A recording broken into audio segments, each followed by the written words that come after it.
ഇന്ന് നമ്മൾ കാണാൻ പോകുന്നത് 2012 പുറത്തിറങ്ങിയ ബോളിവുഡ് മിസ്റ്ററി മൂവിയായ തലാഷാണ്. ഒരു പ്രശസ്ത നായകൻ കാർ ആക്സിഡന്റിൽ മരിക്കുന്നു.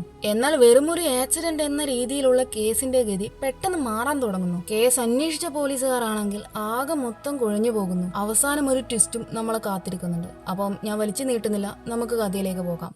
സിനിമയുടെ സ്റ്റാർട്ടിങ്ങിൽ കാണിക്കുന്നത് മുംബൈ നഗരത്തിലൂടെ കാർ ഓടിച്ചു പോകുന്ന ഒരാളെയാണ്. പെട്ടെന്ന് അയാളുടെ കാർ വളഞ്ഞ് കടലിലേക്ക് തെറിച്ച് വീഴുന്നതായിരിക്കും കാണിക്കുക.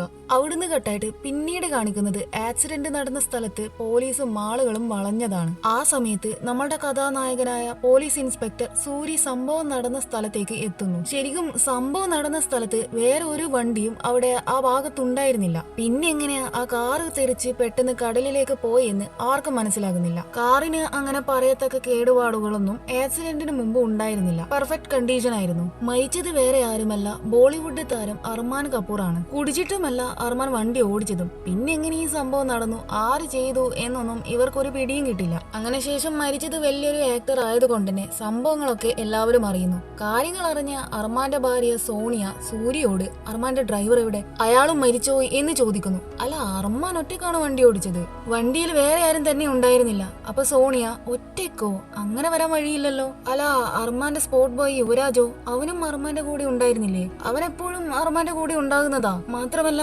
അർമാന് ഒറ്റയ്ക്ക് വണ്ടി ഓടിക്കാൻ ഇഷ്ടമല്ല. പിന്നെ ഇതെങ്ങനെ സംഭവിച്ചു എന്നൊക്കെ പറയുന്നു. മറ്റൊരു ഭാഗത്ത് അർമാന്റെ മരണം ന്യൂസ് വഴി അറിഞ്ഞ് അർമാന്റെ ബെസ്റ്റ് ഫ്രണ്ടായ സഞ്ജയ് ഞെട്ടുന്നു. വേറൊരു ഭാഗത്ത് കാണിക്കുന്നത് ടേമൂർ എന്ന ആളെയാണ്. അവൻ അവന്റെ ബോസായ ശശിയുടെ അടുത്ത് പോയിട്ട് ഇങ്ങനെ അർമാൻ മരിച്ച വിവരം അറിയിക്കുന്നു. ഈ ശശി പിമ്പിലാണ് വർക്ക് ചെയ്യുന്നത്. ശശിയുടെ ഭാര്യ മല്ലികയും ഇവരുടെ ഈ പിമ്പിൽ പ്രോസ്റ്റിറ്റ്യൂട്ട് ആയിട്ട് വർക്ക് ചെയ്തതായിരുന്നു. പിന്നീട് ഇവർ പ്രണയത്തിലായി ശശി മല്ലികയും കൂട്ടിയിട്ട് ഇങ്ങോട്ട് കൊണ്ടുവന്നതാണ്. ഇപ്പൊ ഇവർ ലിവിങ് ടുഗദറിലാണ്. കാര്യം പറഞ്ഞ് ശശി ഒന്ന് പതറുന്നുണ്ട്. അന്നേരം മല്ലിക ശശിയോട്, അപ്പൊ നീ ശരിക്കും കഴിഞ്ഞ ദിവസം അർമാനെ കണ്ടെന്ന് പറഞ്ഞത് സത്യമായിരുന്നല്ലേ? ഞാൻ കരുതി നീ ചുമ്മാ തള്ളിയതാണെന്നാ എന്ന് പറയുന്നു. അപ്പൊ ടേമൂർ, അതിപ്പോഴാ നിങ്ങൾ അർമാനെ കണ്ടതെന്ന് ശശിയോട് ചോദിക്കുമ്പോൾ, മിണ്ടരുത്, മിണ്ടാതെ ഇവിടുന്ന് പൊക്കോണം എന്ന് പറഞ്ഞ് ശശി ടേമൂറിനെ പറഞ്ഞു വിടുന്നു. ടേമൂർ പോയതിനു ശേഷം മല്ലിക ശശിയോട് ടേമൂറിനെ ഉദ്ദേശിച്ചുകൊണ്ട്, അതൊരു പാവമല്ലേ, നീ എന്തിനാ അവനോട് ഈ രീതിയിൽ പെരുമാറുന്നേ എന്നൊക്കെ ചോദിക്കുന്നു. അത് കേട്ട് ശശി അവളുടെ കരണം നോക്കി ഒന്ന് പൊട്ടിച്ചതിന് ശേഷം, നിന്നോട് ഞാൻ പലതവണ പറഞ്ഞിട്ടുണ്ട്, ഞാൻ പറഞ്ഞ കാര്യങ്ങൾ പുറത്തുള്ളവരുടെ മുമ്പിൽ വെച്ച് സംസാരിക്കരുത് എന്ന് പറയുന്നു. അർമാന്റെ കേസിൽ ശശി എന്തൊക്കെയോ ഒളിപ്പിക്കുന്നുണ്ട്. അവിടുന്ന് കേട്ടായിട്ട് അടുത്ത സീനിൽ കാണിക്കുന്നത് അർമാൻ എന്തുകൊണ്ട് ഒറ്റയ്ക്ക് വണ്ടിയെടുത്ത് പോയി എന്ന് അർമാന്റെ ഡ്രൈവറോടും സ്പോട്ട് ബോയോടും ദേവരാജ് എന്ന സൂര്യയുടെ കൂടെ വർക്ക് ചെയ്യുന്ന ആൾ അന്വേഷിക്കുന്നതാണ്. അപ്പൊ ഈ അർമാന് കഴിഞ്ഞ ദിവസം രാത്രി ഷൂട്ട് ഉണ്ടായിരുന്നു. ഷൂട്ട് കഴിയുമ്പോഴേക്കും ഏകദേശം പുലർച്ചെ 2 മണിയായിട്ടുണ്ടായിരുന്നു. ആ സമയങ്ങളിലൊക്കെ ഡ്രൈവറും സ്പോട്ട് ബോയും അർമാന്റെ കൂടെ തന്നെ ഉണ്ടായിരുന്നു. അപ്പോ അവരോട് ദേവരാജ് ചോദിച്ച സമയത്ത് ദേവരാജിനോട് അവർ പറഞ്ഞത് അർമാൻ ഒറ്റയ്ക്ക് വണ്ടി ഓടിക്കാറില്ല എന്നായിരുന്നു. ഷൂട്ടിന് ശേഷം അർമാൻ ഡ്രൈവറോടും സ്പോട്ട് ബോയോടും വീട്ടിൽ പോയിക്കോ എന്ന് പറഞ്ഞ് വണ്ടി എടുത്ത് അവിടുന്ന് പോയി. ഈ സംഭവത്തിന് ശേഷമാണ് ആക്സിഡന്റ് നടന്നത്. മാത്രമല്ല ഈ ആക്സിഡന്റ് നടന്ന സ്ഥലം അർമാന്റെ വീട്ടിലേക്ക് പോകുന്ന വഴിയുമല്ല. അങ്ങനെ ഈ കാര്യങ്ങളൊക്കെ ദേവരത് സൂര്യ വിളിച്ചറിയിക്കുന്നുണ്ട്. അവിടുന്ന് കേട്ടായിട്ട് അടുത്ത സീനിൽ രാകേഷ് എന്ന കോൺസ്റ്റബിൾ സൂര്യയോട്, സാർ, എനിക്ക് തോന്നുന്നത് ഈ കേസ് നമുക്ക് സോൾവ് ചെയ്യാൻ പറ്റില്ല എന്നാണ്. കാരണം ഇതിനു മുമ്പും ഇതുപോലെയുള്ള സിമിലർ കേസുകൾ കുറച്ച് വർഷങ്ങൾക്ക് മുമ്പ് അതേ സ്ഥലത്ത് വെച്ച് നടന്നിട്ടുണ്ട്. അതൊന്നും പോലീസുകാർക്ക് തെളിയിക്കാൻ പറ്റിയിട്ടില്ല എന്നൊക്കെ പറയുന്നു. എന്നാൽ സൂര്യ അതൊന്നും വലിയ കാര്യമാക്കില്ല.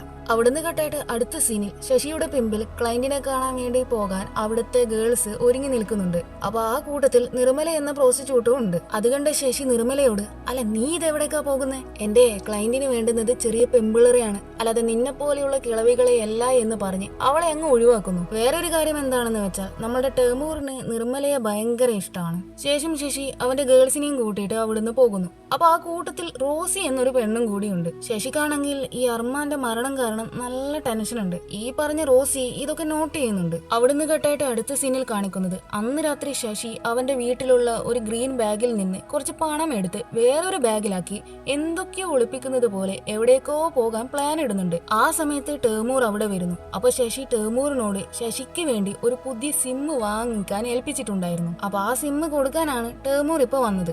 അങ്ങനെ ശശി അവന്റെ ആ പഴയ സിം അവിടെ കളഞ്ഞിട്ട് പുതിയ സിം എടുത്ത് അവന്റെ ഫോണിൽ ഇടുന്നു. അത് കണ്ട് ടേമൂർ അല്ല നിങ്ങൾ എന്താ നമ്പർ മാറ്റുകയാണോ എന്ന് ചോദിക്കുന്നു.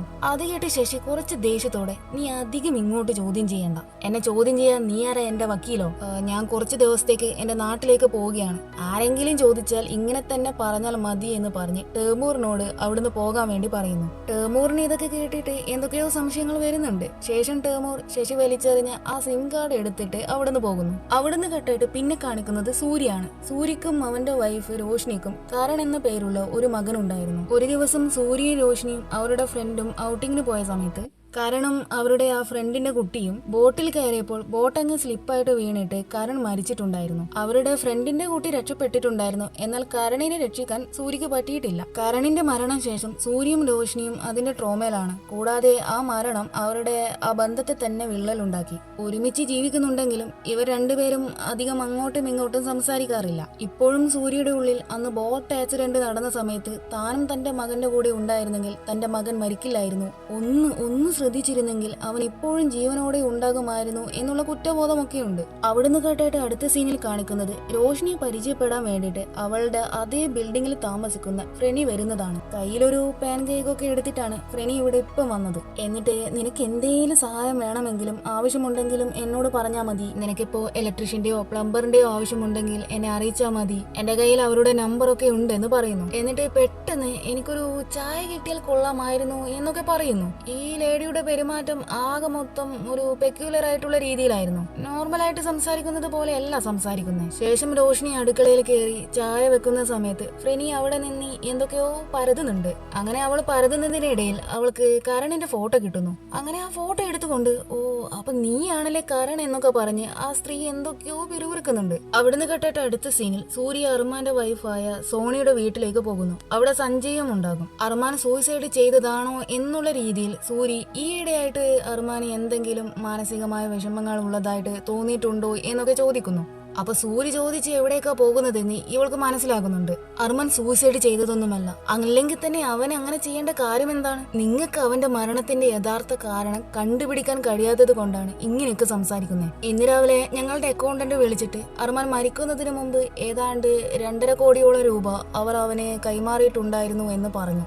അല്ല, അതെന്തിനാ അത്രയും പണം എന്ന് സൂര്യ ചോദിക്കുമ്പോൾ ഞങ്ങൾക്കറിയില്ല എന്നായിരിക്കും സഞ്ജയ് പറയുന്നത്. ശേഷം ആ അക്കൗണ്ടിന്റെ അടുത്ത് പോയിട്ട് സൂര്യ ഇങ്ങനെ ആ പൈസയെ കുറിച്ചൊക്കെ ചോദിക്കുന്നു. അപ്പോൾ അയാൾ പൈസ കൊടുത്തത് ഒരു ഗ്രീൻ കളർ ബാഗിലാണെന്നൊക്കെ പറയുന്നു. എന്നാൽ ആക്സിഡന്റ് നടന്ന കാറിൽ നിന്നോ അവിടെയുള്ള പരിസരത്ത് നിന്നോ പോലീസുകാർക്ക് അങ്ങനെ ഒരു ബാഗ് കിട്ടിയിട്ടില്ല. ആ ബാഗും പണവും ആർക്കായിരുന്നു എന്നുള്ള കാര്യം അർമാൻ പറഞ്ഞോ എന്ന് സൂര്യ ചോദിക്കുമ്പോൾ അറിയില്ല എന്ന് ഇയാൾ പറയുന്നു. ഇത് ആദ്യമായിട്ടാണോ ഇങ്ങനെ പൈസ അർമാന് കൊടുക്കുന്നത്, അല്ലെങ്കിൽ മുമ്പും ഇതുപോലെ ഉണ്ടായിട്ടുണ്ടോ? ആ ഉണ്ട്, ഏകദേശം 1 വർഷം മുമ്പ് അർമാൻ പറഞ്ഞിട്ട് ഇതുപോലെ ഞാൻ ലിഡോ എന്ന് പറഞ്ഞ ഹോട്ടലിൽ 1 കോടി രൂപ കൈമാറിയിട്ടുണ്ടായിരുന്നു. എന്തിനു വേണ്ടിയാണ് ആർക്ക് വേണ്ടിയാണ് എന്നൊന്നും എന്നോട് പറഞ്ഞിട്ടില്ല എന്ന് ഇയാൾ പറയുന്നു. ഈ ഹോട്ടൽ ലിഡോ അർമാൻ മരിച്ച സ്പോട്ടിന്റെ കുറച്ച് അടുത്തുള്ളതാണ്. ശേഷം അവർ ആ ഹോട്ടൽ ലിഡോയിലേക്ക് പോകുന്നു. അപ്പോൾ അവിടെ മുമ്പ് വർക്ക് ചെയ്തിരുന്ന ആനന്ദ് മുരുകൻ എന്ന റിസപ്ഷനിസ്റ്റിന് പകരം ഇപ്പൊ വേറെ ഒരു റിസപ്ഷനിസ്റ്റ് ആയിരിക്കും ഉണ്ടാവുക. ആനന്ദ് മുരുകനാണ് ഇപ്പൊ ഇവിടെ വർക്ക് ചെയ്യുന്നതെങ്കിൽ കഴിഞ്ഞ വർഷം അർമാന്റെ അക്കൗണ്ടന്റ് ഇവിടെ എത്തിച്ച പൈസയെ കുറിച്ച് എന്തേലും ഒരു തുമ്പ് കിട്ടുമായിരുന്നു. ഇത് പുതിയ ആളായതുകൊണ്ട് തന്നെ ഇയാൾക്ക് ഇതിനെപ്പറ്റി അറിയാനും വഴിയില്ല. അങ്ങനെ സൂര്യ ആനന്ദ് മുരുകനെ പറ്റി അവിടെയുള്ളവരോട് ചോദിക്കുന്നു. അയാൾ വർക്ക് നിർത്തിപ്പോയി, ഇപ്പൊ എവിടെയാണെന്ന് അറിയില്ല എന്ന് ഇവർ പറയുന്നു. അവിടുന്ന് കേട്ടിട്ട് അടുത്ത സീനിൽ സൂര്യയോട് ചീഫ് ഇനി അർമാനെ ആരെങ്കിലും ബ്ലാക്ക് മെയിൽ ചെയ്തത് കൊണ്ടായിരിക്കും അയാൾ ഇത്രയും പൈസ കൊടുത്തിട്ടുണ്ടാവുക എന്നൊക്കെ പറയുന്നതായിരിക്കും കാണിക്കുക. അങ്ങനെ ഒരു പോസിബിലിറ്റി ഉണ്ട്. പക്ഷെ സാർ, ബ്ലാക്ക് മെയിൽ ആണെങ്കിൽ അർമാൻ ഈ കാര്യം അവൻ അടുപ്പമുള്ള ആരോടെങ്കിലും പറയേണ്ടതല്ലേ? അറ്റ്ലീസ്റ്റ് ഫ്രണ്ട്സിനോടെങ്കിലും. അങ്ങനെ ആരോടും പറഞ്ഞിട്ടില്ല. ഇനി എന്തായാലും ആനന്ദിനെ കണ്ടുപിടിച്ചാൽ മാത്രമേ നമുക്ക് എന്തെങ്കിലും ക്ലൂ കിട്ടുകയുള്ളൂ എന്ന് സൂര്യ പറയുന്നു. ഒരു ഭാഗത്ത് ശശി ആരെയോ ഫോണിൽ വിളിക്കുന്നുണ്ട്. അപ്പൊ കോൾ എടുത്താൽ നീ എവിടെ പോയി ചത്തിയെടുക്കുകയായിരുന്നു, നിന്നെ ഞാൻ ഇത് എത്ര വിളിച്ചു എന്നൊക്കെ പറയുന്നു. എനിക്ക് എന്റെ ഫോൺ നമ്പർ മാറ്റേണ്ടി വന്നു, ഇപ്പൊ ഞാൻ വേറൊരു സ്ഥലത്ത് ഒളിച്ച് താമസിക്കുകയാണെന്ന് ശശി പറയുന്നു. അപ്പൊ ആ വിളിച്ചയാൾ അന്ന് രാത്രി അർമാൻ എന്താ സംഭവിച്ചത് എന്നൊക്കെ ചോദിക്കുന്നു. അതെനിക്കെങ്ങനെ അറിയാനാ, അവൻ മരിക്കുന്ന സമയത്ത് ഞാൻ അവിടെ ഉണ്ടായിരുന്നില്ല. അത് വിട്, നമുക്കിനി ബിസിനസ്സിലേക്ക് കടക്കാം. നിങ്ങൾ എനിക്ക് 50 കോടി തരാമെന്നല്ലേ പറഞ്ഞത്, പക്ഷെ ഇതുവരെയായിട്ടും എനിക്കത് കിട്ടിയില്ലല്ലോ എന്നൊക്കെ ശശി തിരിച്ചു പറയുന്നു. ഇതാരോടെ ഇവൻ ഈ സംസാരിക്കുന്നേ? എന്താ അർമാന്റെ മരണവുമായിട്ട് ഇവരുടെ പങ്കെന്ന് മനസ്സിലാകുന്നില്ല. അവിടുന്ന് കേട്ടിട്ട് അടുത്ത സീനിൽ രോഷ്നിയും സൂര്യയും താമസിക്കുന്ന അപ്പാർട്ട്മെന്റിലെ കുട്ടികളുടെ ഡാൻസ് പ്രോഗ്രാം നടക്കുന്നതാണ് കാണിക്കുക. ഇവരിങ്ങനെ പ്രോഗ്രാം കാണുന്ന സമയത്ത് ഫ്രെനി ഫ്രെനി എന്തൊക്കെ ഒളിപ്പിക്കുന്നത് പോലെ ഇവരെ ശ്രദ്ധിക്കുന്നുണ്ട്. അങ്ങനെ പ്രോഗ്രാം എല്ലാം കഴിഞ്ഞ് രോഷ്നിയും സൂര്യയും തിരിച്ചു പോകുന്ന സമയത്ത് ഫ്രെനി ഇവരോട് സംസാരിക്കാൻ വേണ്ടിയിട്ട് ഇവരുടെ പിറകെ പോകുന്നു. അവളെ കണ്ട രോഷ്നി അപ്പം തന്നെ അവളെ സൂര്യക്ക് പരിചയപ്പെടുത്തി കൊടുക്കുന്നു. അന്നേരം ഫ്രെനി സൂര്യയോട് ഞാൻ നിങ്ങളെ കാണാനിരിക്കുകയായിരുന്നു. എനിക്ക് നിങ്ങളോട് നിങ്ങളുടെ മകനെ കുറിച്ച് കുറച്ച് കാര്യം പറയാനുണ്ട്. കരണിന് നിങ്ങളോട് എന്തൊക്കെയോ കാര്യങ്ങൾ സംസാരിക്കാനുണ്ട് എന്നൊക്കെ പറയുന്നു. അല്ല, അല്ലെങ്കിൽ തന്നെ മരിച്ച കരൺ വന്ന് ഇവളോട് എങ്ങനെ ഈ കാര്യങ്ങൾ പറയാനാ? നിങ്ങൾക്കെന്താ വട്ടാണോ? എനിക്കൊന്നും കേൾക്കാൻ താല്പര്യമില്ല എന്ന് പറഞ്ഞ് സൂര്യ രോഷ്നിയും കൂടിയിട്ട് അവിടുന്ന് പോകുന്നു. എന്നാൽ ഫ്രെനി പറഞ്ഞതിൽ എന്തൊക്കെയോ സത്യങ്ങളുണ്ടെന്ന് രോഷ്നിക്ക് തോന്നുന്നുണ്ട്. കാരണം ഇവർക്ക് ഇങ്ങനെ ഒരു മകൻ ഉണ്ടായിരുന്നു എന്നും അവന്റെ പേര് കരൺ ആയിരുന്നു എന്നൊന്നും രോഷ്നി ഇതുവരെ ഫ്രെനിയോട് പറഞ്ഞിട്ടുണ്ടായിരുന്നില്ല. പിന്നെ എങ്ങനെ ഇതൊക്കെ ഇവൾ അറിഞ്ഞു എന്നായിരിക്കും രോഷ്നിയുടെ ഉള്ളിൽ. ശേഷം രോഷ്നി സൂര്യയോട് ഇനിയിപ്പോൾ അവർ പറഞ്ഞതിൽ എന്തേലും സത്യമുണ്ടെങ്കിലോ, കരൺ ഇനി ശരിക്കും അവരോട് സംസാരിക്കുന്നുണ്ടെങ്കിലോ എന്നൊക്കെ പറയുന്നു. രോഷ്നി, നീ എന്തീ പറയുന്നേ? കരൺ മരിച്ചു, അവൻ ആരോട് സംസാരിക്കാൻ പറ്റില്ല, ആർക്കും അവനെ കാണാനും പറ്റില്ല എന്ന് സൂര്യ രോഷ്നിയെ പറഞ്ഞ് മനസ്സിലാക്കാൻ നോക്കുന്നുണ്ട്. എന്നാൽ രോഷ്നി ചില ആളുകൾക്ക് ആത്മാക്കളോട് സംസാരിക്കാനുള്ള എബിലിറ്റി ഉണ്ടെന്ന് ഞാൻ വായിച്ചു കേട്ടിട്ടുണ്ടെന്ന് പറയുന്നു. അതൊക്കെ വെറും അന്ധവിശ്വാസമാണ്, ദയവ് ചെയ്ത് നീ വിഡ്ഢിത്തരത്തിലൊന്നും വിശ്വസിക്കരുതെന്ന് പറഞ്ഞ് ദേഷ്യപ്പെട്ട് അവൻ അവിടുന്ന് വണ്ടി എടുത്ത് എങ്ങോട്ടാന്നില്ലാതെ പോകുന്നു. ശേഷം തന്റെ അശ്രദ്ധ കൊണ്ടാണ് തന്റെ മകൻ മരിച്ചത് എന്നുള്ള കുറ്റബോധത്തിൽ സൂര്യ അവിടുന്ന് ഒറ്റയ്ക്ക് കരയുമ്പോഴായിരിക്കും അവിടെ റോസി അതൊക്കെ ശ്രദ്ധിക്കുന്നുണ്ടാവുക. സൂര്യ കണ്ട് അവനോട് സംസാരിച്ച് അവനെ ഫ്ലേർട്ട് ചെയ്യാൻ അവൾ നോക്കുന്നുണ്ട്. ഹോട്ടൽ ലിഡോയിലാണ് താൻ വർക്ക് ചെയ്യുന്നത്, താനൊരു പ്രോസ്റ്റിറ്റ്യൂട്ട് ആണെന്നൊക്കെ അവൾ പറയുന്നു. അപ്പൊ ഇവൾ ക്ലയന്റിനെ മീറ്റ് ചെയ്യാൻ ഹോട്ടൽ ലിഡോയിലേക്കാണ് പോകാറ്. ഹോട്ടൽ ലിഡോ എന്ന് കേട്ടപ്പോൾ സൂര്യ അവളോട് നീ എത്ര വർഷമായി അവിടെ വർക്ക് ചെയ്യുന്നു എന്ന് ചോദിക്കുമ്പോൾ 7 വർഷമായിട്ട് അവിടെ തന്നെയാണെന്ന് ഇവള് പറയുന്നു. അപ്പൊ നിനക്ക് ആനന്ദ് മുരുകൻ എന്ന് പറഞ്ഞ ഒരാളെ അറിയാമോ? ആ ഹോട്ടലിൽ മുമ്പ് റിസപ്ഷനിസ്റ്റ് ആയിട്ട് വർക്ക് ചെയ്ത ഒരാൾ. ഞാൻ അയാൾ അന്വേഷിക്കുകയാണെന്ന് സൂര്യ പറയുന്നു. അറിയാം, അയാൾക്ക് എയ്ഡ്സ് ആയിരുന്നു, അതുകൊണ്ട് മാനേജർ അയാളെ പറഞ്ഞു വിട്ടെന്ന് ഇവള് പറയുന്നു. അങ്ങനെ ഓരോ കാര്യങ്ങൾ സംസാരിച്ച് ഇവർ നല്ല കമ്പനി ആവുന്നുണ്ട്. അവിടുന്ന് കേട്ടിട്ട് അടുത്ത സീനിൽ കാണിക്കുന്നത് ദേവരത് സൂര്യ പറഞ്ഞത് പ്രകാരം ആനന്ദ് മുരുകന്റെ നാട്ടിൽ പോയിട്ട് അയാളെ അന്വേഷിക്കുന്നതാണ്. അപ്പൊ അയാളാണെങ്കിൽ റോസി പറഞ്ഞതുപോലെ തന്നെ എയ്ഡ്സ് ബാധിച്ച് വയ്യാത്ത അവസ്ഥയിലായിരിക്കും. അങ്ങനെ അയാളോട് സംസാരിച്ചതിന് ശേഷം ദേവരത് സൂര്യയെ വിളിച്ചിട്ട് സാർ പറഞ്ഞത് ശരിയാണ്, അയാൾക്ക് എയ്ഡ്സ് ആണ്. ഏതാണ്ട് 1 വർഷം മുമ്പ് അർമാന്റെ അക്കൗണ്ടിന്റെ കയ്യിൽ നിന്നും ആനന്ദിന് ഒരു ബാഗ് കിട്ടിയിട്ടുണ്ടായിരുന്നു. അതും ശശി എന്ന ആൾക്ക് അയച്ച പൈസ ആയിരുന്നു എന്ന് പറയുന്നു. എന്നിട്ട് ശശിയുടെ ഡീറ്റെയിൽസ് ഒക്കെ ദേവരത് സൂര്യയോട് പറയുന്നുണ്ട്. ശേഷം സൂര്യ ശശിയുടെ വീട്ടിൽ പോയിട്ട് മല്ലികയോട് ശശിയെ തിരക്കുന്നു. ശശി ഇവിടെ ഇല്ല, എന്തോ വർക്കിന്റെ ആവശ്യത്തിന് നാട്ടിൽ പോവുകയാണെന്നാ പറഞ്ഞത്. എന്ത് വർക്കാണെന്ന് അറിയില്ല എന്ന് ഇവൾ പറയുന്നു.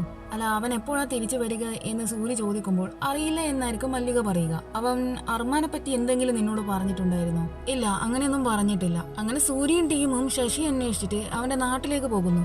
എന്നാൽ അവർ അന്വേഷിച്ച സമയത്ത് ശശി അങ്ങനെ ഒരു സ്ഥലത്ത് എത്തിയിട്ടില്ല എന്നായിരിക്കും അവർക്ക് വിവരം കിട്ടുന്നത്. അങ്ങനെ അവിടുന്ന് കേട്ടായിട്ട് അടുത്ത സീനിൽ സൂര്യ ടേമൂറിന്റെ അടുത്ത് പോയിട്ട് നിന്റെ ജോലി എന്താ എന്നൊക്കെ ചോദിക്കുന്നു. സാർ, എനിക്ക് അങ്ങനെ ജോലിയൊന്നുമില്ല, ഞാനൊരു ഭിക്ഷക്കാരനാ. എന്റെ കയ്യിൽ ഒരു നേരത്തെ ആഹാരത്തിന് പോലുള്ള പൈസയില്ല. ആ നേരത്തെ ഇവന്റെ ഫോൺ റിങ് ചെയ്യുന്നുണ്ട്. അത് കണ്ട് സംശയം തോന്നിയ സൂര്യ ഒന്നും നോക്കില്ല, അവനെയും കൊണ്ട് നേരെ സ്റ്റേഷനിൽ കൊണ്ടുപോയിട്ട് 2 പൊട്ടിച്ചിട്ട് സത്യം പറ എവിടാടാ ശശി എന്നൊക്കെ ചോദിക്കുന്നു. എന്നാൽ എത്ര ചോദിച്ചിട്ടും അടിച്ചിട്ടും സത്യമായിട്ടും എനിക്കൊന്നും അറിയില്ല എന്നായിരിക്കും ഇവൻ പറയുന്നേ. അപ്പൊ ഇനി ഇവനെ തല്ലിയിട്ട് പ്രത്യേകിച്ച് പ്രയോജനമൊന്നുമില്ല എന്ന് മനസ്സിലാക്കിയ സൂര്യ ശരി നീ ഇപ്പം പോ, ശശി എങ്ങാനും നിന്നെ വിളിച്ചാൽ ഉടനെ തന്നെ ഞങ്ങളെ അറിയിക്കണം എന്ന് പറഞ്ഞ് അവനെ അങ്ങ് പറഞ്ഞു വിടുന്നു. ടേമൂറിന് ശശിയുടെ മേലെ എന്തൊക്കെയോ സംശയങ്ങൾ വരുന്നുണ്ട്. അങ്ങനെ അവൻ അവന്റെ കയ്യിലുള്ള ശശിയുടെ ആ പഴയ സിം എടുത്തിട്ട് ഫോണിലിട്ടിട്ട് അവസാനമായി അതിലേക്ക് വന്ന നമ്പറിൽ കോൾ ചെയ്യുന്നു. അന്നേരം ആരോ ഫോൺ എടുത്തിട്ട് നിന്നോട് ഞാൻ ഓൾറെഡി ഇങ്ങോട്ട് വിളിക്കരുതെന്ന് പറഞ്ഞതല്ലേ, പിന്നെ നീ എന്ത് കോപ്പിന് ഇങ്ങോട്ട് വിളിച്ചുകൊണ്ടിരിക്കുന്നേ? നിനക്ക് വേണ്ട നിന്റെ പൈസ ഞാൻ നാളെ എത്തിക്കാം, നാളെ രാത്രി 8 മണിക്ക് കാർണിവൽ നടക്കുന്ന ഇടത്തേക്ക് നീ വരണം, ഇനി എന്നെ വിളിക്കരുതെന്ന് പറഞ്ഞ് ആ വ്യക്തി കോൾ കട്ട് ചെയ്യുന്നു. ടേമൂറിന് കറക്റ്റായിട്ട് കാര്യം മനസ്സിലായില്ലെങ്കിലും ഈ ശശി പൈസയുമായി ബന്ധപ്പെട്ട് എന്തോ വലിയ കാര്യത്തിൽ ഇൻവോൾവ് ആണെന്ന് ഇവന് മനസ്സിലാകുന്നുണ്ട്. അവിടുന്ന് കേട്ടായിട്ട് അടുത്ത സീനിൽ ദേവരഥും സൂര്യയും ഹോട്ടൽ ലിഡോയിലേക്ക് പോകുന്നു. എങ്ങാനും അവിടെ ശശി വന്നിട്ടുണ്ടോ എന്നറിയാൻ. എന്നാൽ ശശിയുടെ ഒരു പൊടി പോലും അവിടെ ഉണ്ടാകില്ല. അന്നേരം സൂര്യ റോസി അവിടെ കാണുന്നു. റോസി സൂര്യയോട് സത്യം പറ, നിങ്ങൾ എന്താ ഇവിടെ ചെയ്യുന്നേ എന്ന് ചോദിക്കുന്നു. നിനക്ക് ഒരു ശശിയെ അറിയാമോ? അറിയാം, അവനൊരു പരമ ചെറ്റയാണ്, അവന്റെ കീഴിലാണ് ഞങ്ങളൊക്കെ ഈ പ്രോസ്റ്റിറ്റ്യൂട്ട് വർക്ക് ചെയ്യുന്നേ. ഇപ്പൊ ശശി എവിടെയാണെന്ന് അറിയാമോ എന്ന് സൂര്യ ചോദിക്കുമ്പോൾ ആർക്കറിയാം, എവിടെയെങ്കിലും ഒളിച്ച് ജീവിക്കുന്നുണ്ടാകും. എത്ര കാലം അവൻ ഇങ്ങനെ മുങ്ങി നടക്കുമെന്ന് കാണണം, ഇന്നല്ലെങ്കിൽ നാളെ അവൻ പുറത്തു വരുമെന്ന് ഇവള് പറയുന്നു. അവിടുന്ന് കേട്ടായിട്ട് അടുത്ത സീനിൽ ടേമൂർ നിർമ്മലയോട് ആ ശശി എന്തൊക്കെയോ കോടികളുടെ തട്ടിപ്പ് നടത്തുന്നുണ്ട് എന്നൊക്കെ പറയുന്നു. അങ്ങനെയാണെങ്കിൽ നീ പോയി ഈ കാര്യം വേഗം പോലീസിനോട് പറ, ബാക്കി കാര്യം അവർ നോക്കിക്കോളുമെന്ന് ഇവള് പറയുന്നു. ഇല്ല, അത് ഞാൻ ചെയ്യില്ല. ഈ അവസരം ഞാൻ മുതലെടുക്കും. ആ ശശിയോട് എനിക്ക് റിവെഞ്ച് ചെയ്യണം. കാരണം അവന് വേണ്ടി ഞാൻ ഒരുപാട് ചെറ്റത്തരം ചെയ്തിട്ടുണ്ട്. എന്നിട്ടും അവന്റെ ആട്ടും തുപ്പും കേൾക്കുകയല്ലാതെ അതിന്റെ ഒരു നന്ദി പോലും അവൻ എന്നോട് ഇതുവരെ കാണിച്ചിട്ടില്ല.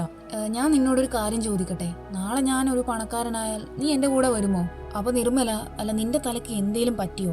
കഴിഞ്ഞ ദിവസം ആ പോലീസുകാർ നിന്നെ പിടിച്ചു കൊണ്ടുപോയിട്ട് നിന്റെ തലക്ക് വല്ലതും അടിച്ചോ എന്നൊക്കെ ഇവൾ സംസാരിക്കുന്നു. അല്ല, ഞാൻ കാര്യമായിട്ട് ചോദിച്ചതാണ്, നീ എന്റെ കൂടെ വരുമോ എന്ന് ഇവൻ വീണ്ടും ചോദിക്കുന്നു. ടേമൂർ, ഞാൻ എവിടെ വരാനാ, ഇതാണ് എന്റെ ജീവിതം, നീ തന്നെ കാണുന്നില്ലേ എന്നായിരിക്കും നിർമ്മല പറയുക. അവിടുന്ന് കേട്ടായിട്ട് അടുത്ത സീനിൽ കാണിക്കുന്നത് ഡോർബെല്ല് കേട്ട് വാതിൽ തുറക്കുന്ന രോഷ്നിയാണ്. എന്നാൽ പുറത്ത് അവിടെ ആരെയും കാണില്ല. പകരം അവിടെ ഒരു ലെറ്റർ ഉണ്ടാകും. അപ്പൊ അത് ഫ്രെനി കൊണ്ടുവച്ചതായിരിക്കും. അതായത് കരൺ ഫ്രെനിക്ക് അയച്ച കത്ത്. അപ്പൊ അതിൽ കരൺ ഫ്രെനിയോട് എനിക്ക് നിങ്ങളുടെ സഹായം വേണം, നിങ്ങൾ എന്റെ അച്ഛനോടും അമ്മയോടും എനിക്ക് അവരോട് സംസാരിക്കാനുണ്ട് എന്ന് പറയാമോ എന്നായിരിക്കും പറഞ്ഞിട്ടുണ്ടാവുക.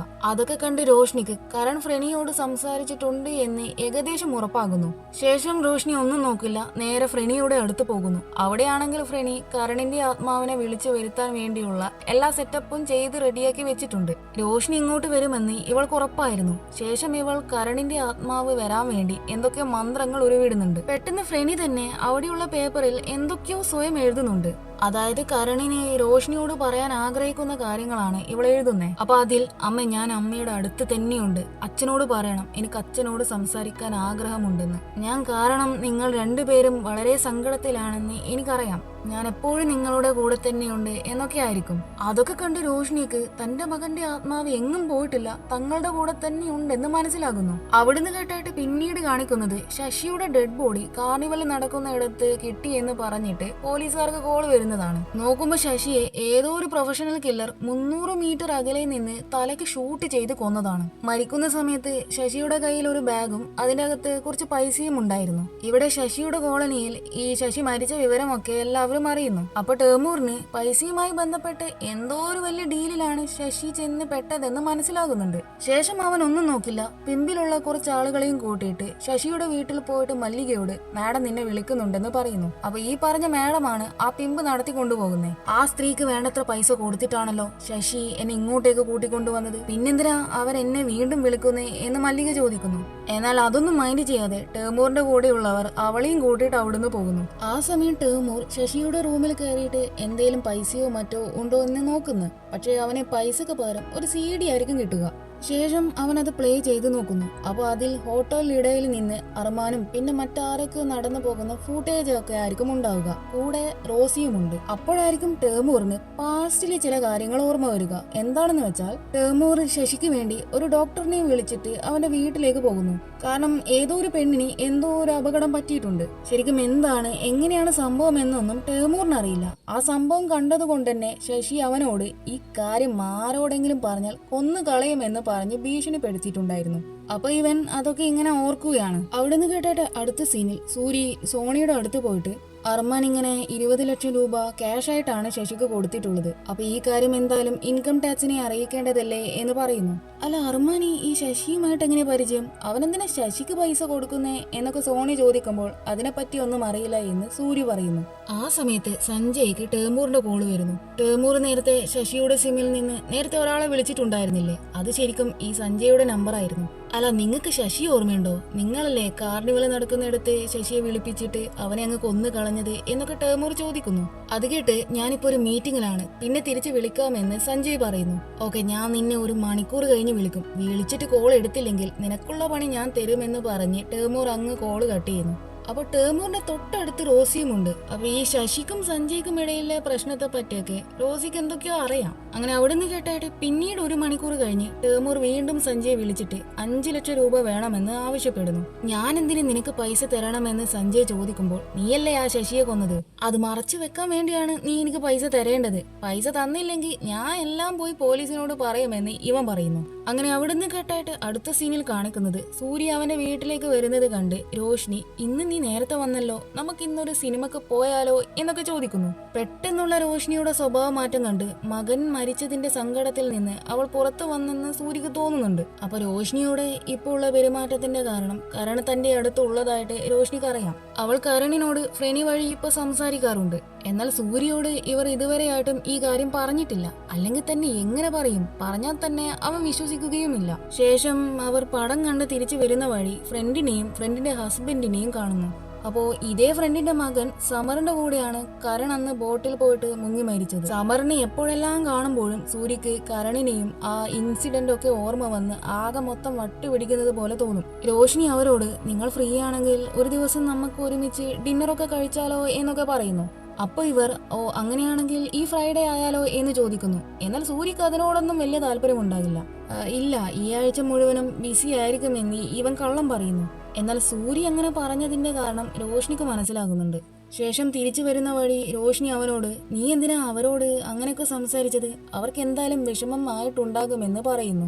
എനിക്കെന്തോ അവരോട് സംസാരിക്കാൻ തോന്നുന്നില്ല. നീ വേണമെങ്കിൽ അവരോട് പോയിട്ട് സംസാരിച്ചോ. എനിക്ക് സമറിനെ കാണുമ്പോൾ കരണിനെ ഓർമ്മ വരുമെന്ന് പറഞ്ഞ് അവളെ വീട്ടിൽ ഡ്രോപ്പ് ആക്കിയിട്ട് ദേഷ്യത്തിൽ സൂര്യ അവിടുന്ന് വണ്ടി എടുത്ത് പോകുന്നു. അപ്പൊ സൂര്യ നേരെ പോവുക റോസിയുടെ അടുത്തായിരിക്കും. എന്നിട്ട് അവളോട് എനിക്ക് നിന്നോട് കുറച്ച് സംസാരിക്കാനുണ്ട്, നീ ബിസി ആണെങ്കിൽ പിന്നീടാകാം എന്ന് ഇവൻ പറയുന്നു. അപ്പൊ ഇവരിങ്ങനെ ഈ സ്ട്രീറ്റിൽ വെച്ച് സംസാരിക്കുന്നത് അവിടെയുള്ള പോലീസുകാർ ശ്രദ്ധിക്കുന്നുണ്ട്. ഒന്നാമത് റോസി പ്രോസ്റ്റിറ്റ്യൂട്ട് ആണല്ലോ, അതുകൊണ്ട് ഇനി ഇവനും റോസിയും തമ്മിൽ എന്തേലും ചുറ്റിക്കളി ഉണ്ടോ എന്ന് തെറ്റിദ്ധരിക്കേണ്ട എന്ന് വിചാരിച്ച് റോസി സൂര്യയോട് ഒരു കാര്യം ചെയ്യാം, എന്തായാലും ഇവിടെ വെച്ച് സംസാരിക്കേണ്ട, നമുക്ക് വേറെ സ്ഥലത്തേക്ക് പോകാമെന്ന് പറഞ്ഞ് അവനെയും കൂട്ടിയിട്ട് ഒരു സ്ഥലത്തേക്ക് പോകുന്നു. അപ്പൊ ആ സ്ഥലം കണ്ട് സൂര്യ അവളോട് അല്ല ഇതേതാ സ്ഥലം എന്ന് ചോദിക്കുന്നു. ഇതെന്റെ സീക്രട്ട് പ്ലേസ് ആണ്, നിങ്ങൾക്ക് എന്നെ എവിടെയും അന്വേഷിച്ചിട്ട് കിട്ടിയില്ലെങ്കിൽ എവിടേക്ക് വന്നാൽ മതി, ഞാൻ ഇവിടെ കാണും. ശശി കൊല്ലപ്പെട്ടതറിഞ്ഞു, പിന്നെ ഇൻവെസ്റ്റിഗേഷൻ എങ്ങനെ പോകുന്നു എന്ന് ഇവൾ ചോദിക്കുന്നു.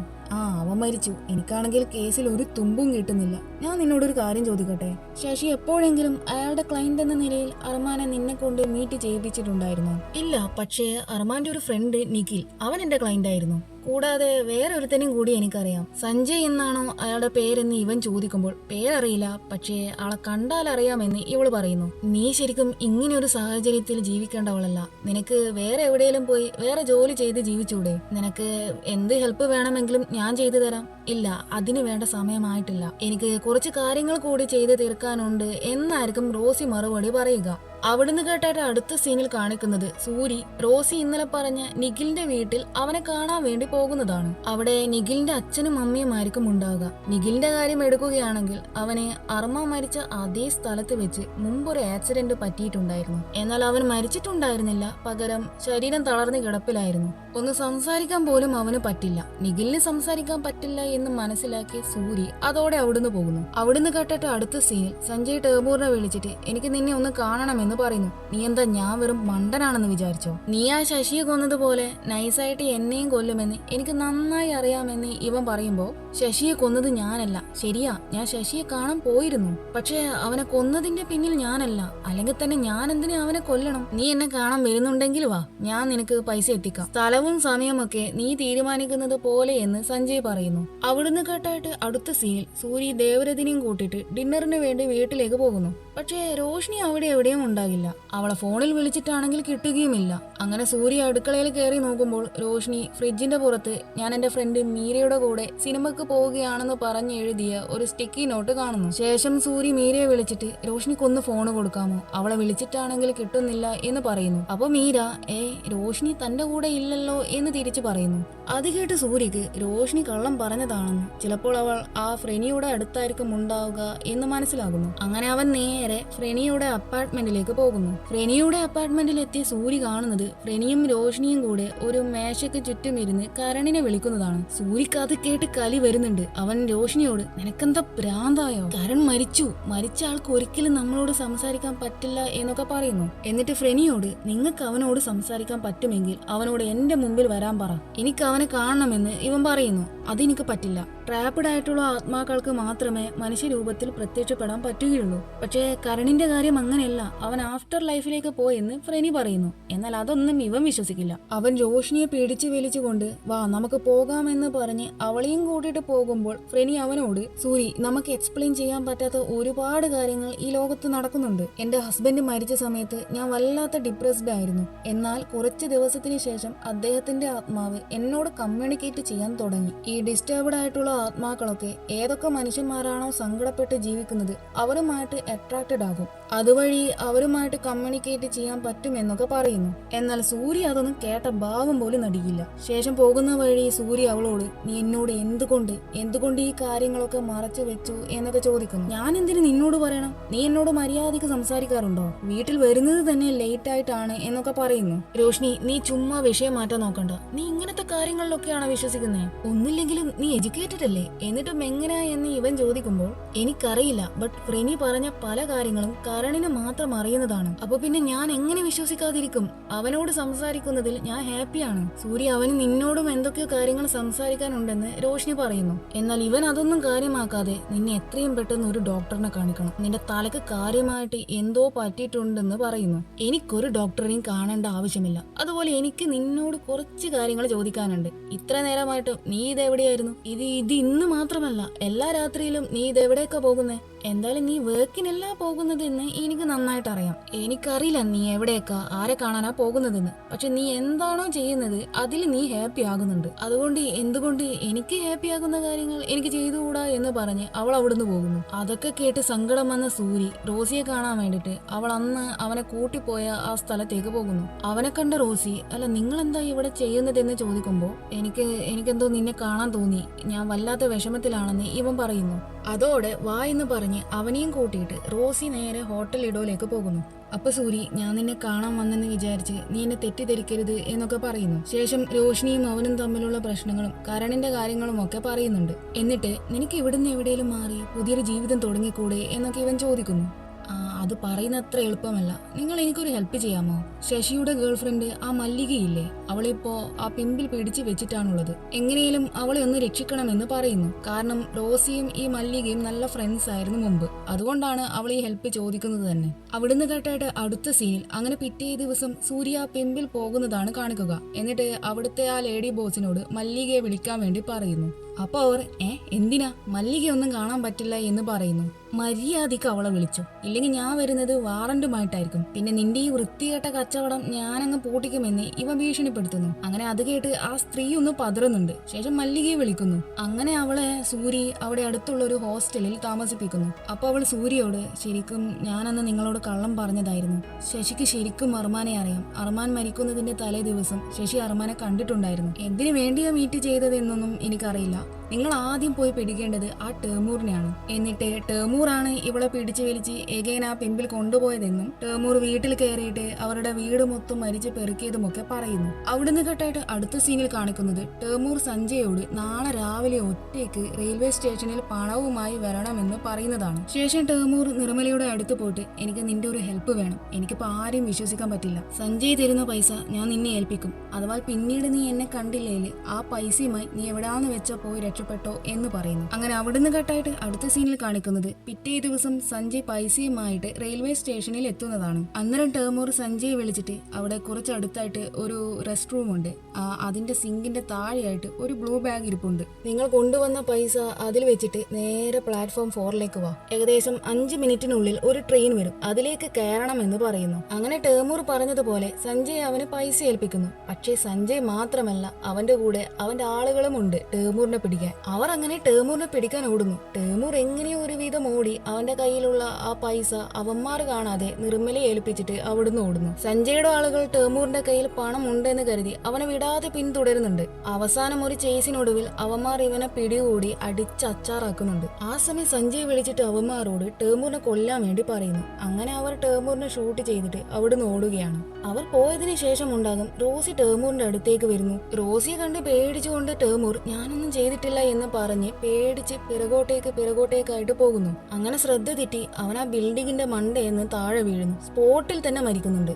അത് ആ ഭാഗത്ത് പണി ചെയ്തുകൊണ്ടിരിക്കുന്നവരെല്ലാം കണ്ടു ഞെട്ടുന്നു. ഇവിടെ ആ സഞ്ജയിന്റെ ആ രണ്ടാളുകൾ ഓടിപ്പോവുകയാണ്. ആ കൂട്ടത്തിലുണ്ടായിരുന്ന ഒരുത്തൻ എങ്ങനെയോ ഓടി രക്ഷപ്പെടുന്നുണ്ട്. എന്നാൽ മറ്റവൻ ആ സ്റ്റെപ്പിൽ നിന്ന് വീണ് തലയിടിച്ചിട്ട് ബോധം പോകുന്നു. വേറൊരു ഭാഗത്ത് നിർമ്മല ടേമൂറിന് ഇത്ര നേരമായിട്ട് കാണാത്തത് കൊണ്ട് തന്നെ ടേമൂർ പറഞ്ഞതുപോലെ തന്നെ ആ പൈസയും കൊണ്ട് അവൾ ട്രെയിൻ കയറി പോവുകയാണ്. അങ്ങനെ അവിടുന്ന് കേട്ടായിട്ട് പിറ്റേ ദിവസം ടേമൂറിന്റെ മരണത്തിന് സാക്ഷിയായ ബിൽഡിങ്ങിലുണ്ടായ ആ പണിക്കാരോട് സൂരി ശരിക്കും എന്താ സംഭവിച്ചത് എന്നൊക്കെ ചോദിക്കുന്നു. അപ്പോൾ ആ കൂട്ടത്തിലുണ്ടായ ഒരു സ്ത്രീ സിമ്രൻ എന്ന പേര് അയാൾ മരിക്കുന്ന സമയത്ത് വിളിച്ചു പറയുന്നത് കേട്ടിട്ടുണ്ടായിരുന്നു എന്ന് പറയുന്നു. അതേസമയം ദേവ്രത് അങ്ങോട്ടേക്ക് വരുന്നുണ്ട്. നേരത്തെ ആ സ്റ്റെപ്പിന്റെ മുകളിൽ നിന്ന് വീണവനില്ലേ, അവന്റെ പേരാണ് ബാബു.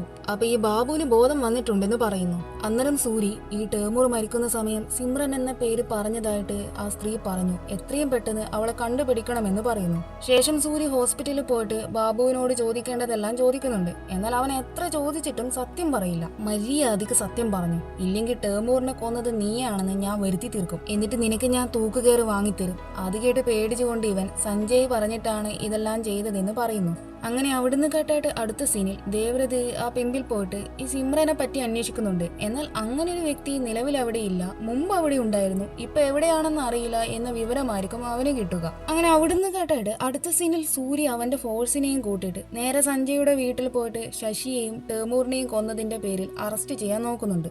അന്നേരമായിരിക്കും സഞ്ജയ് ഞാൻ എല്ലാം പറയാമെന്ന് പറഞ്ഞ് കാര്യങ്ങൾ പറയുന്നേ. അതായത് ഈ ശശി ഏതാണ്ട് 3 വർഷത്തോളം ഇവനെയും അർമാനെയും പിന്നെ നേരത്തെ കണ്ട ആ നിഖിലിനെയും ബ്ലാക്ക്മെയിൽ ചെയ്തിട്ടുണ്ടായിരുന്നു. ഒരു ദിവസം ബാച്ചിലർ പാർട്ടിക്ക് ഇവർ 3 പേരും പോയ സമയത്ത് നിഖിലിന് ശശിയെ മുമ്പേ പരിചയമുള്ളത് കൊണ്ട് തന്നെ ശശി വഴി ഇവർ ഒരു പെൺകുട്ടിയെ ഹോട്ടൽ ലിഡോയിൽ നിന്ന് കൂട്ടിപ്പോയിട്ടുണ്ടായിരുന്നു. അപ്പോ ആ പെണ്ണാണ് ഈ സിമ്രൻ.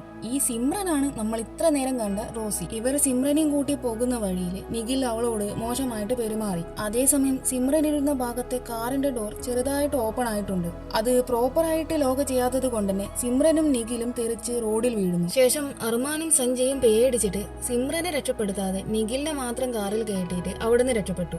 അങ്ങനെ ഇവർ നടന്ന കാര്യങ്ങളൊക്കെ ശശിയോട് പറയുന്നുണ്ട്. അതിനുശേഷമാണ് അന്ന് ടേമൂർ ഒരു ഡോക്ടറിനെയും കൂട്ടിയിട്ട് ഒരു പെൺകുട്ടിക്ക് വേണ്ടി ശശിയുടെ അടുത്ത് പോയിട്ടുണ്ടായിരുന്നില്ലേ, ആ പെൺകുട്ടി ശരിക്കും സിമ്രനായിരുന്നു. വേറൊരു കാര്യം എന്താണെന്ന് വെച്ചാൽ സിമ്രനെ ശശിയുടെ അടുത്ത് കൊണ്ടുപോയ സമയത്ത് അവിടെ വെച്ച് തന്നെ അവള് മരിച്ചിട്ടുണ്ടായിരുന്നു. അതായത് സൂര്യ ഇത്ര ദിവസം കണ്ടത് സിമ്രന്റെ ആത്മാവിനെയായിരുന്നു. ഒപ്പം സിമ്രന്റെ മരണത്തോടെ അതും പറഞ്ഞ് ശശി ഇവർ 3 പേരെയും പോലീസിനോട് നടന്ന കാര്യങ്ങളെല്ലാം പറയും. തെളിവുകൾ ഹോട്ടൽ ലിഡോയിൽ നിന്ന് ഇവർ സിമ്രനെയും കൂട്ടിപ്പോയ CCTV ഫൂട്ടേജ് ഉണ്ടെന്ന് പറഞ്ഞ് ബ്ലാക്ക്മെയിൽ ചെയ്തിട്ടുണ്ടായിരുന്നു. ശേഷം സഞ്ജയ് ആ ഫൂട്ടേജ് സൂര്യക്ക് കാണിച്ചു കൊടുക്കുന്നു. അപ്പൊ അതിൽ സിമ്രനെ കണ്ട സൂരി ഇവളെ എനിക്കറിയാം, ഇവളാണ് എന്നെ ഈ കേസിൽ കുറെ ഹെൽപ്പ് ചെയ്തതെന്ന് പറയുന്നു. അത് കേട്ട് സഞ്ജയ് ഒരു ഞെട്ടലോടെ അല്ല ഇവളിപ്പോഴും ജീവനോടെ ഉണ്ടോ എന്ന് ചോദിക്കുന്നു. അതെ ജീവനോടെയുണ്ട്, ഞാൻ ഇവളെ ഇടയ്ക്കിടയ്ക്ക് കാണാറുണ്ട്. അന്നേരം ദേവരത് സൂര്യയോട് അല്ല ഇവളെന്തിനാ സാറിനെ ഹെൽപ്പ് ചെയ്തു എന്ന് ചോദിക്കുമ്പോൾ അതെനിക്കറിയില്ല, അത് അവൾക്ക് മാത്രമേ അറിയൂ, നിങ്ങൾ വേഗം ഹോട്ടൽ ലിഡോയിലേക്ക് പോ, അവളവിടെ റോസി എന്ന പേരിലാണ് പോകാറ്, അവളെ വേഗം സ്റ്റേഷനിൽ കൊണ്ടുപോവാ എന്ന് സൂര്യ പറയുന്നു. അങ്ങനെ അവിടുന്ന് കേട്ടായിട്ട് ശേഷം സഞ്ജയ് അറസ്റ്റ് ചെയ്ത് കൊണ്ടുപോകുന്ന സമയത്ത് പിറകിൽ സൂര്യ സിമ്രന്റെ ആത്മാവിനെ കാണുന്നു. പെട്ടെന്ന് അവന്റെ ശ്രദ്ധ തെറ്റി വണ്ടി തെറിച്ച് അന്ന് അർമാന് പറ്റിയതുപോലെ കടലിലേക്ക് വീഴുന്നു. ഇതേ പ്ലേസിൽ വെച്ചാണ് അന്ന് ആക്സിഡന്റ് പറ്റിയതും സിമ്രൻ മരിച്ചതും. അതുകൊണ്ടാണ് അവൾ അർമാനെയും നിഖിലിനെയും ഇവിടെ വെച്ച് തന്നെ കൊല്ലാൻ നോക്കിയത്. ശേഷം സൂര്യ സഞ്ജയുടെ സീറ്റ് ബെൽറ്റ് അഴിക്കാൻ പരമാവധി ശ്രമിക്കുന്നുണ്ടെങ്കിലും അപ്പോഴേക്കും സഞ്ജയ് മരിച്ചിട്ടുണ്ടാകും. ആ സമയം സിമ്രൻ ഇവന്റെ അടുത്ത് വരുന്നതായിട്ട് ഇവൻ കാണുന്നുണ്ട്. ശേഷം അവൾ അവിടുന്ന് സൂര്യയെ രക്ഷിക്കുന്നു. ഇത്ര നാൾ താൻ കണ്ടത് ഒരു ആത്മാവിനെയാണെന്ന് സൂര്യക്ക് ബോധ്യപ്പെടുന്നു. കൂടാതെ ഇത്ര നാൾ തന്റെ ഭാര്യ രോഷ്നി പറഞ്ഞ കാര്യങ്ങളെല്ലാം സത്യമാണെന്നുള്ള ബോധം കൂടി ഇവന് വരുന്നു. ശേഷം സൂര്യ അവന്റെ ചീഫിനോട് സംഭവിച്ച കാര്യങ്ങളൊക്കെ പറയുന്നുണ്ട്, ഈ സിമ്രന്റെ കാര്യങ്ങൾ അടക്കം. എന്നാൽ ചീഫ് അതൊന്നും വിശ്വസിക്കില്ല. കാരണം ഓൾറെഡി സൂര്യയെ പറ്റി പോലീസുകാർക്കിടയിൽ ഇവന് വട്ടാണെന്നുള്ള സംസാരമുണ്ടായിരുന്നു. ഒരു ദിവസം സൂര്യ സ്ട്രീറ്റിൽ വെച്ച് സിമ്രനോട് സംസാരിക്കുന്ന സമയത്ത് പോലീസുകാരെല്ലാം അവനെ വല്ലാത്ത രീതിയിൽ നോക്കിയിട്ടുണ്ടായിരുന്നില്ലേ. അവൻ സിമ്രനോട് സംസാരിക്കുന്നത് കണ്ടിട്ടായിരുന്നു അവർ നോക്കിയത്. ബട്ട് ഡിഫറൻസ് എന്താണെന്ന് വെച്ചാൽ അവർക്ക് അവളെ കാണാൻ പറ്റില്ലല്ലോ. ഇയാളിതെന്താ ഒറ്റയ്ക്ക് സംസാരിക്കുന്നേ എന്നുള്ള രീതിയിലാണ് അവർ സൂര്യയെ നോക്കിയത്. കൂടാതെ ദേവരതും ഇത് പലതവണ നോട്ട് ചെയ്തിട്ടുണ്ട്. ശേഷം ചീഫ് അവനോട് നീ കുറച്ചുനാൾ ഒരു ബ്രേക്ക് എടുക്കുന്നത് നന്നായി നന്നായിരിക്കും, നിന്റെ മൈൻഡ് ഓക്കെ ആകട്ടെ എന്ന് പറയുന്നു. അങ്ങനെ അവിടുന്ന് കേട്ടായിട്ട് തുടർന്ന് സിമ്രനെ കാണാൻ വേണ്ടിയിട്ട് അവൾ മുമ്പ് അവനെയും കൂട്ടി പോയ ആ സ്ഥലത്തേക്ക് പോകുന്നു. എന്നാൽ എത്ര അന്വേഷിച്ചിട്ടും അവളുടെ ഒരു പൊടി പോലും അവിടെ ഉണ്ടാകില്ല. അപ്പോഴായിരിക്കും അവനൊരു കാര്യം ഓർക്കുക, ഈ സിമ്രനെ എപ്പോഴൊക്കെ കാണുന്ന ടൈം അവളുടെ കയ്യിൽ ഒരു വെള്ള പൂവ് ഉണ്ടായിരുന്നു. എന്നിട്ട് അവൻ ആ പൂവുള്ള മരത്തിന്റെ അടുത്തേക്ക് പോകുന്നു. എന്നിട്ട് ആ ഭാഗത്ത് കുഴിച്ച് നോക്കുമ്പോഴുണ്ടാകും അവിടെ സിമ്രന്റെ അസ്ഥികൂടം. ഇവിടെ വെച്ചാണ് ശശി സിമ്രനെ കുഴിച്ചിട്ടത്. ശേഷം അവളുടെ അസ്ഥികൂടം സൂര്യ കത്തിച്ചു കളയുന്നു. ഫ്രെനി ഒരു തവണ മാനസികമായ വേദന അനുഭവിക്കുന്നവരുടെ അടുത്തേക്കായിരിക്കും ആത്മാക്കൾ കൂടുതൽ അട്രാക്റ്റഡ് ആവുക എന്ന് പറഞ്ഞിട്ടുണ്ടായിരുന്നു. കരൺ വിട്ടുപിരിഞ്ഞതിന്റെ വിഷമം സൂര്യക്ക് ഇപ്പോഴും ഉണ്ടല്ലോ. അപ്പോ അതുകൊണ്ടാണ് ഇവന്റെ ആത്മാവ് സിമ്രനുമായിട്ട് കമ്മ്യൂണിക്കേറ്റ് ചെയ്യാൻ തുടങ്ങിയത്. അങ്ങനെ അവിടുന്ന് കേട്ടായിട്ട് കുറച്ച് ദിവസത്തിന് ശേഷം സൂര്യ അവന്റെ അലമാര തുറക്കുമ്പോഴുണ്ടാകും അവിടെ ഒരു കത്ത്. അപ്പൊ അത് കരൺ എഴുതിയതായിരിക്കും. എന്നിട്ട് അവൻ അത് എടുത്ത് നേരെ കരൺ മരിച്ച അതേ സ്പോട്ടിൽ പോയിട്ട് ആ കത്തങ്ങ് വായിക്കുന്നു. അപ്പൊ അതിൽ ഞാൻ മരിക്കാൻ കാരണം ഞാൻ തന്നെയായിരുന്നു, അല്ലാതെ അച്ഛന്റെ തെറ്റല്ല. അച്ഛൻ ഒരു തെറ്റ് ചെയ്തിട്ടില്ല, വെറുതെ അതിന്റെ പേരിൽ വിഷമിക്കരുത്. അച്ഛനും അമ്മയും ഇങ്ങനെ സങ്കടപ്പെട്ടാൽ ഞാൻ എങ്ങനെയാ സന്തോഷത്തോടെ ഇരിക്കുക എന്നൊക്കെ എഴുതിയിട്ടുണ്ടാകും. അതൊക്കെ കണ്ട് ഇവന് വല്ലാത്ത സങ്കടം വരുന്നുണ്ട്. അന്നേരം രോഷിനി അവിടേക്ക് വരുന്നു. അവൻ അവളെയും കെട്ടിപ്പിടിച്ചുകൊണ്ട് അവിടുന്ന് കരയാൻ തുടങ്ങുന്നു. അങ്ങനെ അവർക്കിടയിലെ പ്രശ്നങ്ങളൊക്കെ അവസാനിക്കുകയാണ്. ഇവിടെ വെച്ച് ഈ സിനിമ കഴിയുന്നു. ഈ മൂവി നിങ്ങൾക്ക് ഇഷ്ടപ്പെട്ടെന്ന് വിചാരിക്കുന്നു. അപ്പോൾ ഞാൻ അടുത്ത മൂവിയായിട്ട് മറ്റൊരു ദിവസം വരാം.